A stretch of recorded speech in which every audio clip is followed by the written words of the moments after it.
I really am grateful to have the opportunity to introduce Professor Tahu Kukutai, who has travelled from a long distance away from her whānau to be with us today. If you could please turn to page 30 in your workbook, and I'm just bringing our attention to that just to make sure, one, that we use our workbook, but secondly, so that you can do your own reading and also make some notes, because there will be some very important discussion points that Tahu will bring to us. She's a professor of demography at the National Institute of Demographic and Economic Analysis, proudly raised in Ngārawa Wāhia, where she lives with her husband and 3 children, and affiliates to Ngāti Tipa, Ngāti Kinohaku, Ngāti Mahanga and Te Aupōuri. She specialises in Māori and Indigenous demographic research and has written extensively on issues of Māori population change, Māori identity and official statistics. She co-edited Indigenous Data Sovereignty toward an agenda and is a founding member of the Māori Data Sovereignty Network, Te Manararaunga.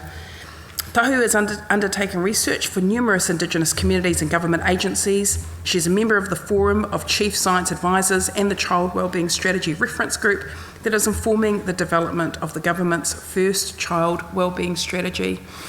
Ho mai te pake hoa mā. Let us welcome Professor Tahu Kukutai to the stage.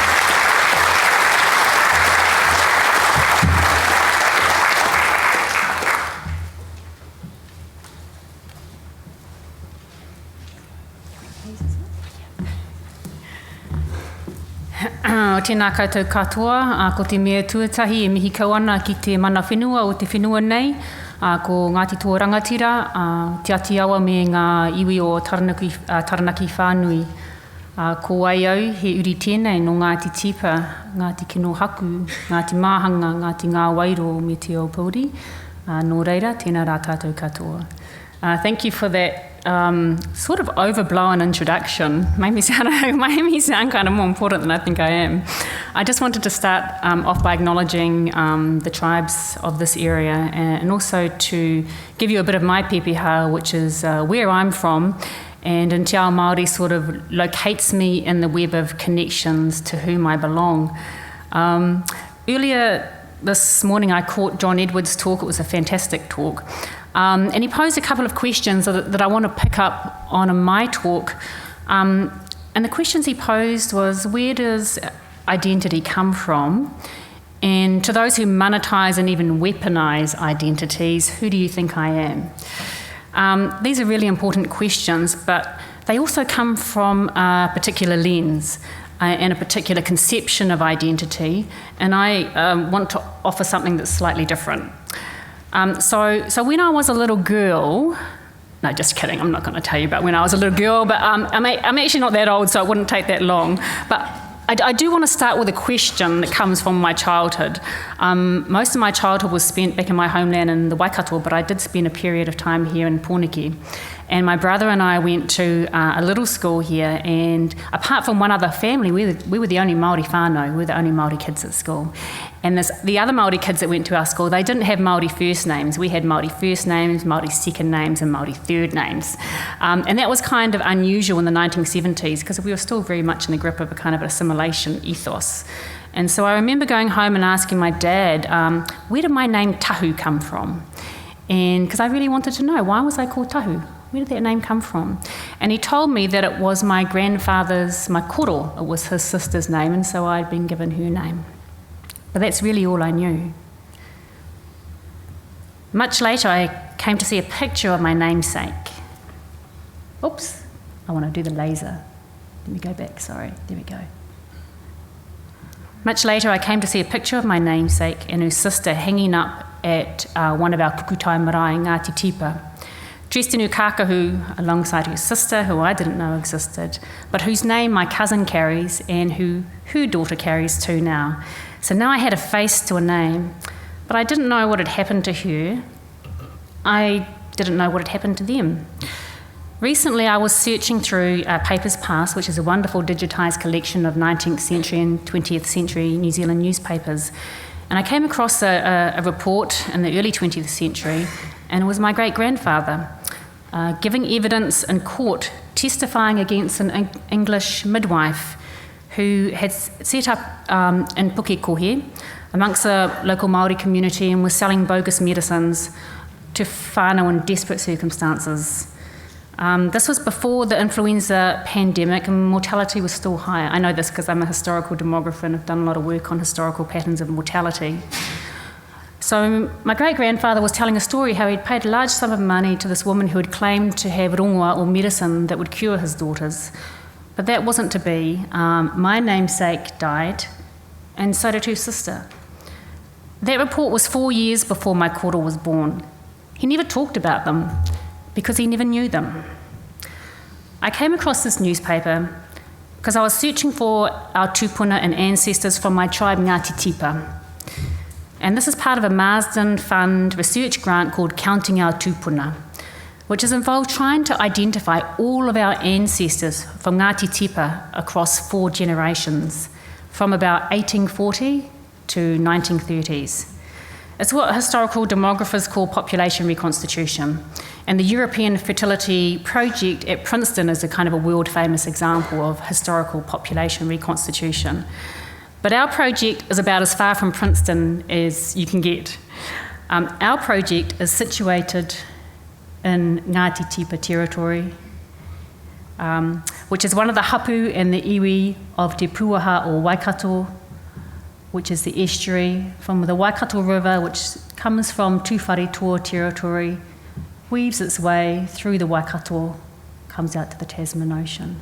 This is the bottom of the Manukau Harbour here. So all you Aucklanders, you're up here somewhere. Because I know you just want to situate us in relation to you, right?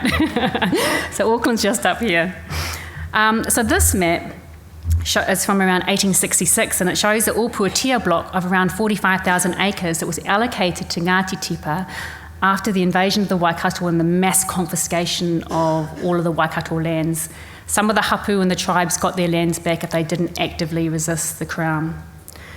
By the turn of the century, much of this land has been alienated and only a little fragment of the land remains in whānau ownership. Our family's fortunate that we have that small parcel of land. My oldest daughter's placenta, who whenua, is buried in the land. And it's interesting because in Te Reo Māori, whenua means both placenta and it means land, because the two are intimately intertwined. Her identity is now part of that land.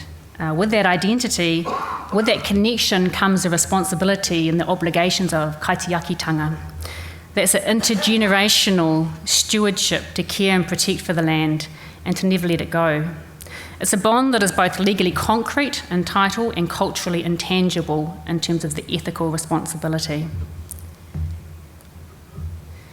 So in my opening mihi, I linked myself to Ngāti Tipa. Now, some people think that tribal names are these kind of fantasies that are kind of lost in the mists of time, but that's not so.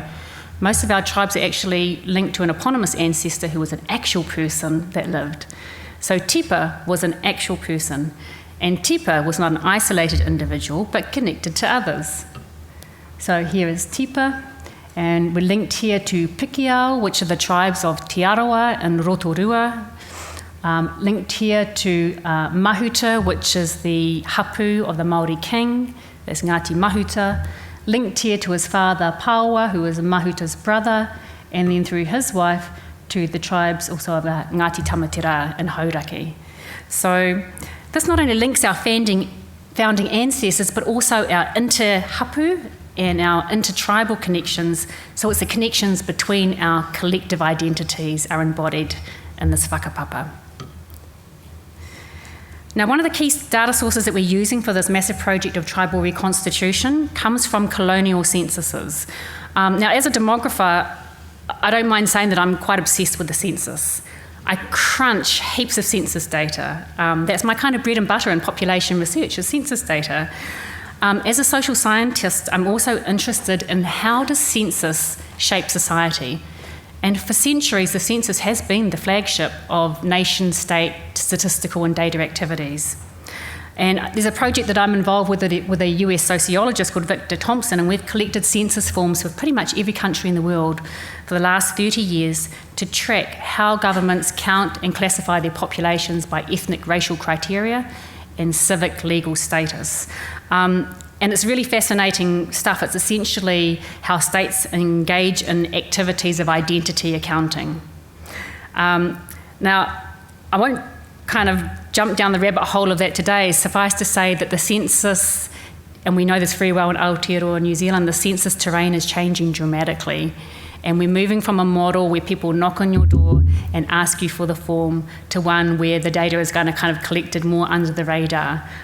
Some might call it a stealth census. Others might call it a virtual census. Whatever you want to call it, it's an ecosystem that's in change, and it's one that we need to be prepared for.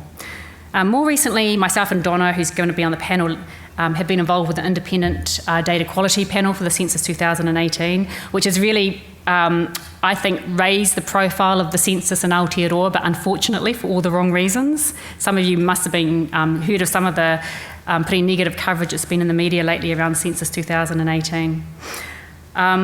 So I'm not going to say too much about the census because we're still writing another report, except to give a bit of a shameless plug that Donna and I wrote a paper on social licence, digitalisation and the census, which is online in Ko Tutui, and you can follow that up if you want to. So some people think that the census is really just a massive data collection exercise, but from a social science perspective, it's not at all. It's far more than that. It's essentially about politics, and it's essentially about power, and it's an act of statistical statecraft. And so the word census derives from the Latin word censere, which means to tax or assess.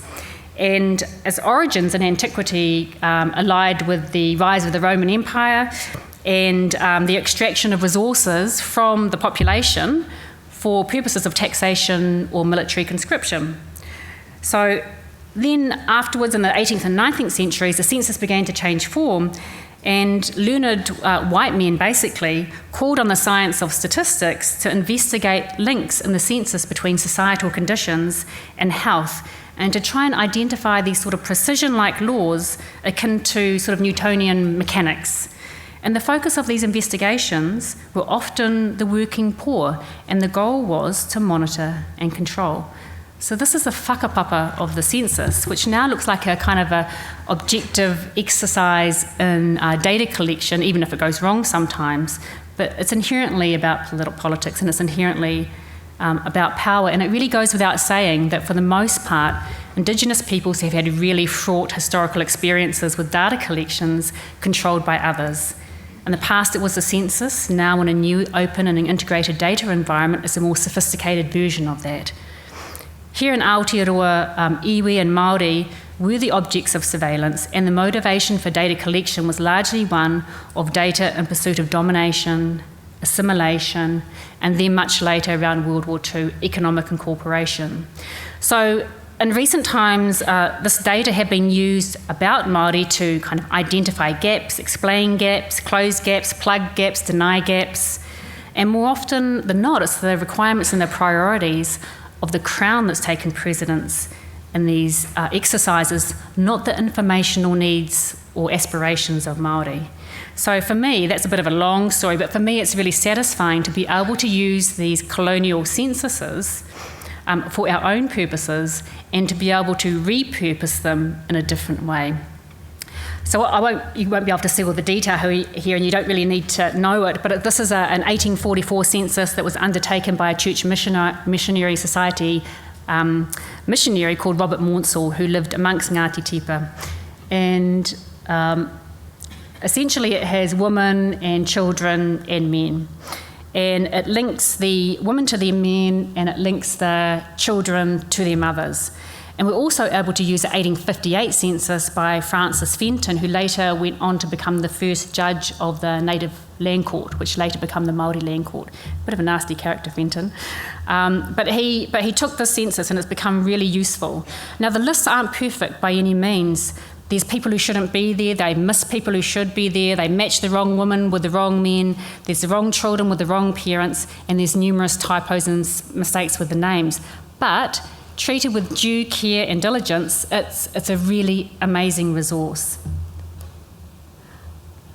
So what we've also been able to do is we have an extensive genealogy that was given in 1868 in the Native Land Court by one of our Ngāti Tipa ancestors.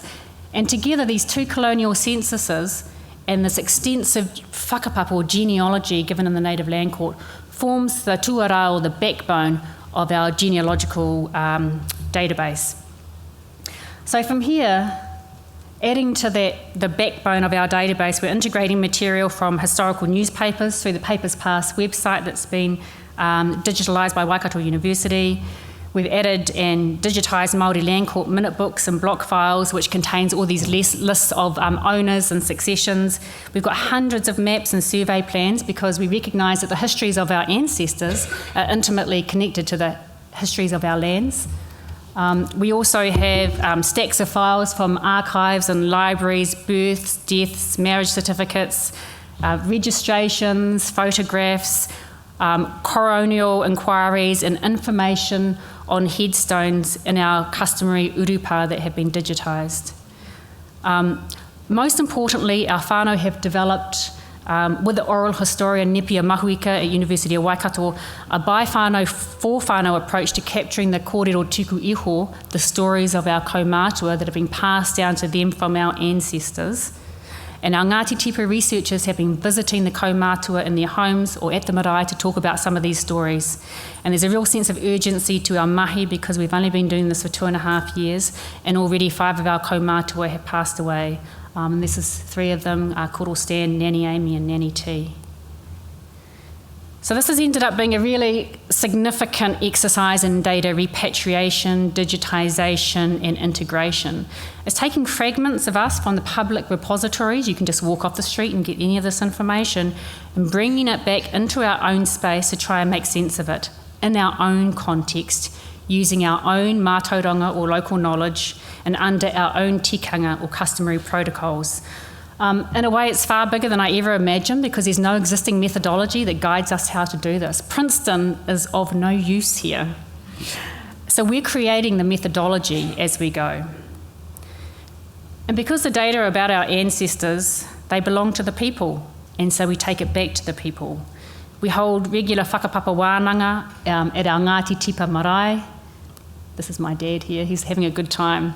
He's got this long scroll that he sellotapes together. My kids call them the Dead Sea Scrolls. Well, actually, my husband calls them the Dead Sea Scrolls, but now the kids call them the Dead Sea Scrolls as well. And so rather than turn up with a database, we put all the information together in a big scroll and we give that back to the whānau and we go through that in the wānanga, in the marae. So, and this is an appropriate context because the marae are our original data warehouses. It's where our stories are embedded into the whakairo or the carvings. It's where our stories are in the tuku panels that adorn the walls and in the many whai kōrero and exchanges that have taken place in the whare over the years. And this is where our collective autonomy and control over our collective identity endures. Here we are not, as John noted earlier, another gap in the cold, dark universe online. Here the question, who do you think I am, is way less important than who do we think we are. So our approach has been to pull all of these fragments of whakapapa and whenua information in together under our control and try to make sense of it. And my dad has been absolutely crucial here and our kaumātua because making sense of the data points, of the complexity, of the messiness of our connections requires a completely different knowledge to data mining and data integration in a technical approach. But with this information comes a duty of care and responsibility that goes with the information. And we're really fortunate that we have here Vanessa Clark, who's from Ngāti Tipa, who spent 15 years in the Silicon Valley working for Cisco Systems. When I was at Stanford getting my PhD, Vanessa was at Cisco, and my brother was down the road. So we had a good Ngāti Tipa cluster there, kind of scheming early on about how we could do this. So Vanessa's held workshops on our marae to develop the tikanga, the ethical approach, to protect this information, data classification and tagging, permissions and access rights. All of this is what our whānau have been working towards, but always informed by their Ngāti Tipa tikanga. So our position has been to try and create the technology that enables the tikanga, not as an ad hoc afterthought to be added afterwards, but as an integral part of the system. And so we went to where we want to basically get to is a Ngāti Tipa controlled pā harakeke. So the pā harakeke is the flax garden which grows in clusters, and the clusters are the whānau from Ngāti Tipa, who all descend to the various ancestral lines that all link back to our eponymous ancestor Tipa. And it has 4 layers, and at the bottom is a data collection exercise, basically. That's the bottom layer is the data. The next one is the pātaka. That's a physical container with a repository for the data. We're still trying to work through what that looks like. Any data scientists here, call me. The tikanga and the access permissions, what we've been working through with our whānau on the marae. And the last one is the applications web-based. You know, as a demographer, I know that between 1/6 and 1/5 of our Māori population doesn't even live in Aotearoa. Our whānau are dispersed. They can't just turn up at the marae to get the information. We need to provide a visible pathway in. So, what has become evident in this exercise is that these data, they are a taonga. It's a taonga to the collective. The individual identities only matter insofar as they're located within a broader constellation of relationships and connections. Tahu Kukutai is just Tahu Kukutai. My namesake is just my namesake. What matters is how we're connected to everybody else. And these connections are not just familial, but they connect us to the land, to the waterways, to other tribes, and if we go back far enough, to Tipa, 10 generations from me. And as one of my uncles likes to remind me, whakapapa is actually about atua, or gods. It's about whenua, land. It's about wairua, the spirit world. And then it's about tangata, humans. Humans came much later on. So when we're talking about, at a conference like this, identity as a taonga, these are easy words to say, but they're actually really hard to give effect to. And one must have the right principles for the right endeavours, not try and shoehorn a square peg into a round hole.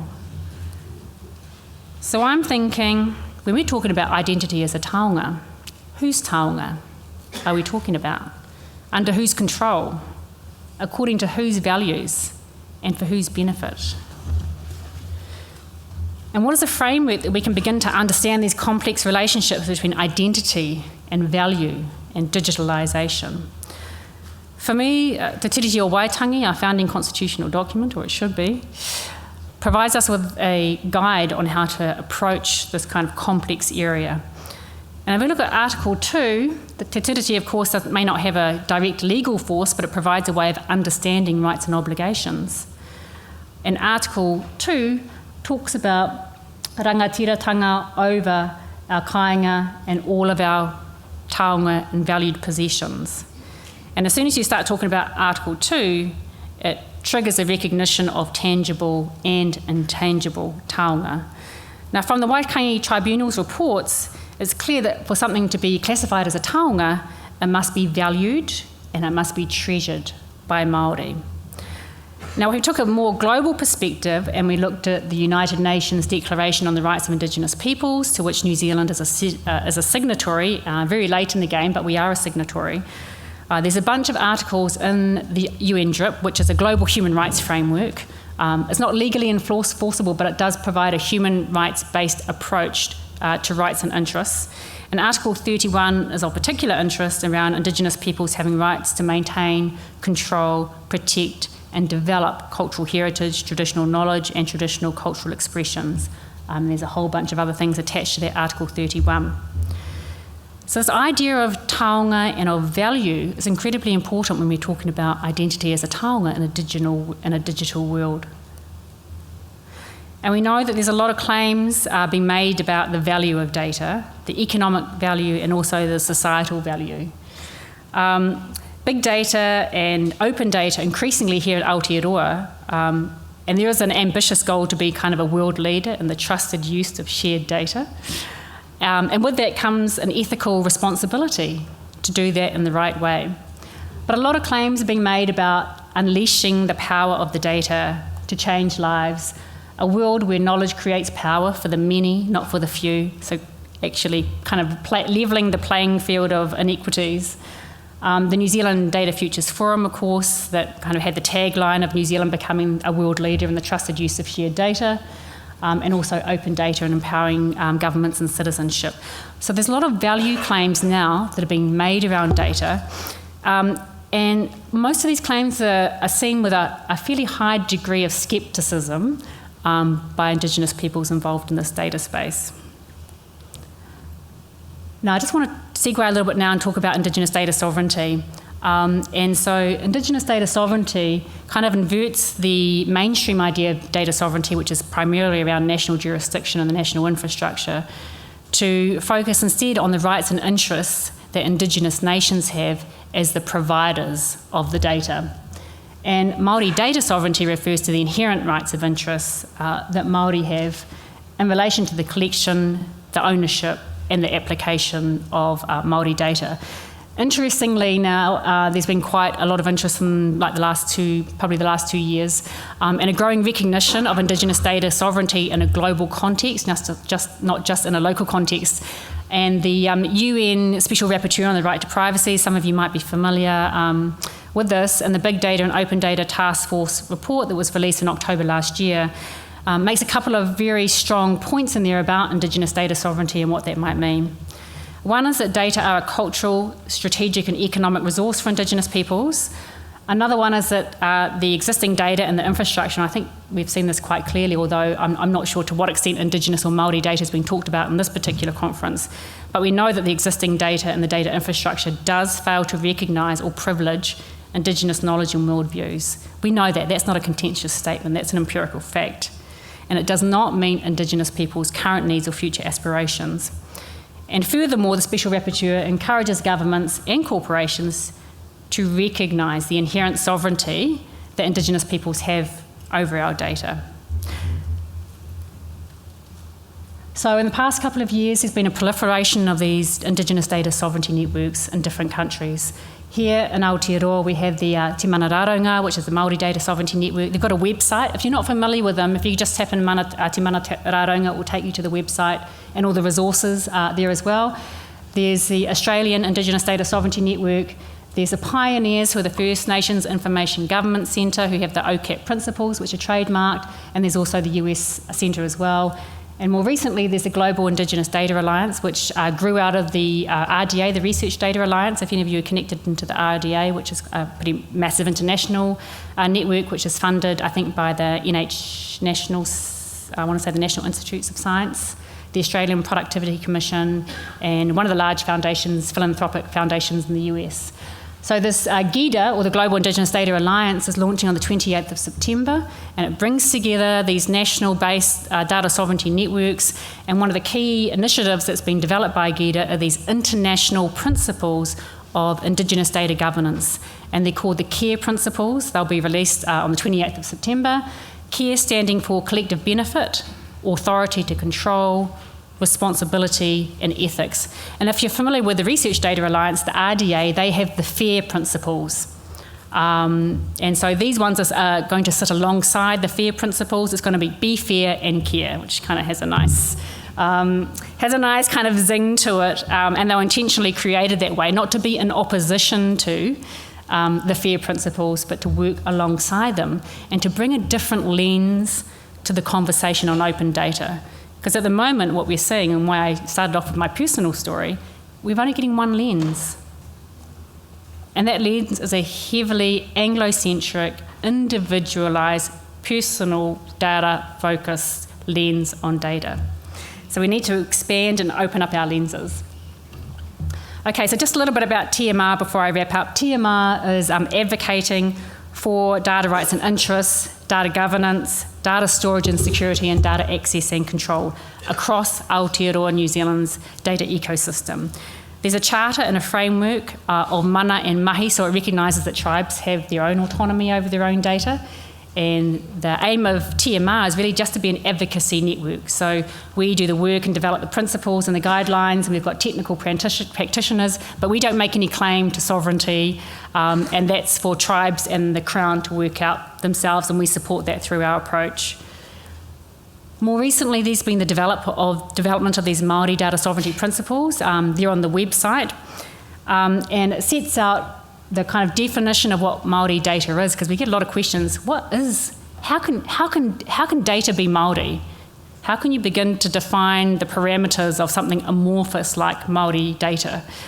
So this principle sets out the definition of Māori data, and it's really pretty simple. It's about information or knowledge that's in a digital or digitisable form that's from Māori peoples and our environments, regardless of who controls it. So it doesn't have to be sitting in a tribal domain to be Māori data. The data that you're talking about today includes Māori data, whether you recognise it or not.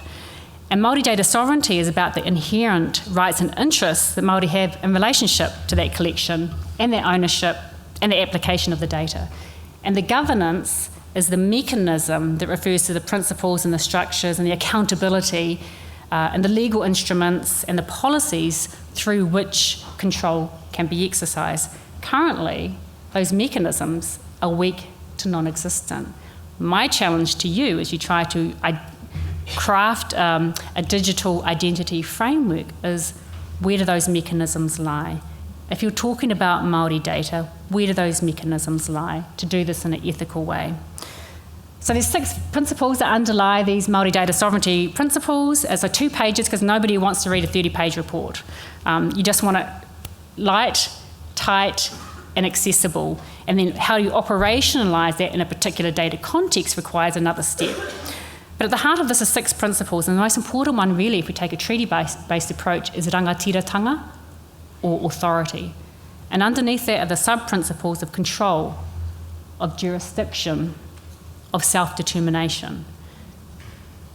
The next one is about whanaungatanga and obligations, and that's about balancing rights and also about making explicit those accountabilities and who they're to.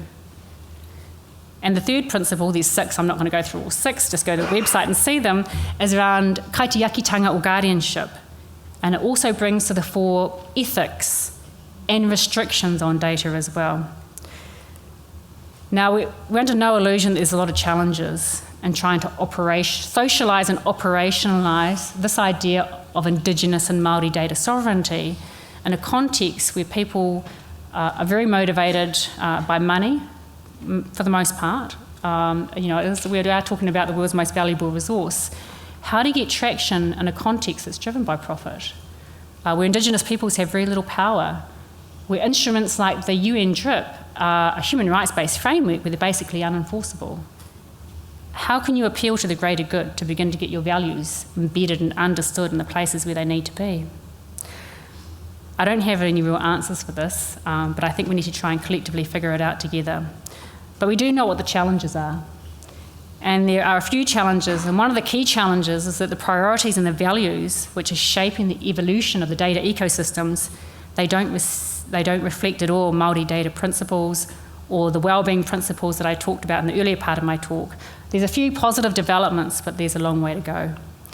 There's still very much a fixation on personal identities, and John talked about this very articulately in his speech this morning, and about this focus on individual autonomy, individual self-determination, personal data protection. The GDPR, of course, is a very embodiment of that. Personal privacy and individual consent. I'm not saying these aspects aren't important. Of course they're important. They're important to me. They're important to my kids. But we need more than one lens here. There can only ever be partial solutions to the challenges raised by big and integrated data, surveillance technologies, AI, and threats to collective identities. A Eurocentric, individualised framework based solely on the rights of persons will not speak to the needs and aspirations of Indigenous peoples and, I would say, other collective groups that have a group identity. And the third one is that we have very weak regulatory mechanisms. And private corporate players, as we know, I missed this morning's keynote talk, but I think we have a very clear idea that corporate players are more powerful than governments for the most part. So these are the things that we're up against. And when I was talking to one of our friends who's a cybersecurity expert about Indigenous data sovereignty, he goes, yeah, you're just talking about rights and interests. What's your mechanism of control? Because if you have no mechanism of control, it doesn't really count for anything. And one way that you can get control is through the law. We might be waiting a bit of a time for that. And the other mechanism of control is through owning the data or owning the platform or owning a corporation that basically deals in data. As Indigenous peoples, we have none of that. So the opportunity is in the in-between spaces. And that's largely around policy frameworks, regulations, standards, and governance frameworks. So in a context where our data ranges from where we have almost no control over it, to the very small number of circumstances like Ngāti Tipa where we have full control over it, but it's a very bespoke data set that we've had to basically construct ourselves in our own traditional settings. Between that, 90% of our data sits in the in-between space. What are the mechanisms that we can put in place today that can give some modicum of control over that data? So from a treaty perspective, the Crown does have a duty to actively protect Māori data. The Crown has a duty to protect against harm, but also to provide some sort of pathway to collective benefit. And the principle of rangatiratanga means that Māori should have some degree of control over the use and the management of that data. And as a very minimum, very, very minimum, the Crown should be required to consult around Māori data. So as you spend today and the next day thinking about a digital identity framework that's fit for purpose for Aotearoa New Zealand, my challenge would be to keep in mind whose taonga, whose identities are you talking about? Whose control are you talking about? Whose values are you bringing to bear on these conversations? Whose lens and for whose benefit? Kia ora.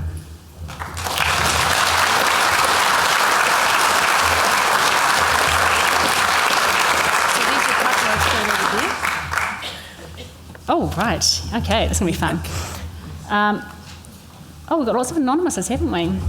Okay, how ought Stats... Oh, this is a good one.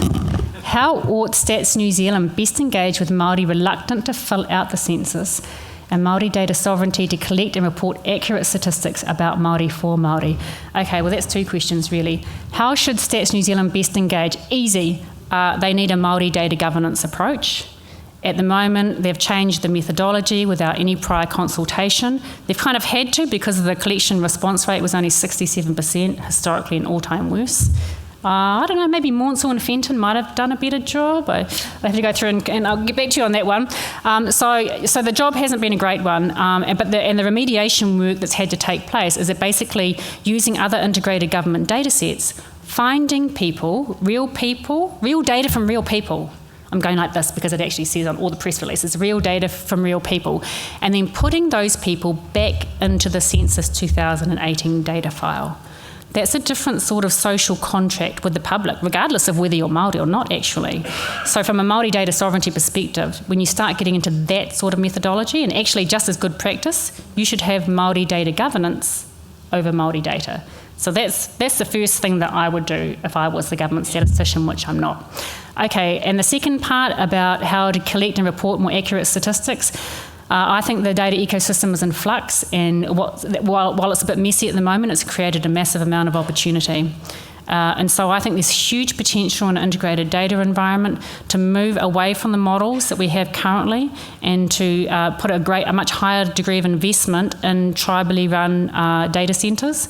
Now, it probably might not make sense to have it kind of distributed or for tribes to be doing their own thing because there's a lot of shared interest.